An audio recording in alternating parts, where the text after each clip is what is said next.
So guys, आपको तो पता ही होगा कि 2-3 साल पहले अच्चू भाई ने एक लड़के के साथ जो इंडिया टॉप 1 AWM प्लेयर था जिसका नाम DCM था, तो वो अच्चू भाई से 8-1 से हार गया था।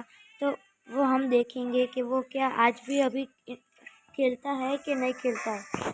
तो जल्दी से उसकी आईडी सर्च करेंगे। उससे पहले वो क्लिप देख लो जब अच्चू भाई जीते थे। ये तो पूरा गलत बात है यार भाई, ये गलत है यार, ये ऊपर चढ़ा तो गाइस, अब हम देखेंगे कि वो प्लेयर अभी भी गेम खेलता है कि नहीं खेलता है। तो फटाफट से मैं उसकी आईडी लेकर आपको भी दिखाता हूँ। तो गाइस, भाई ने गेम खेलना छोड़ दिया है और मैं उसकी आईडी भी दिखाता हूँ।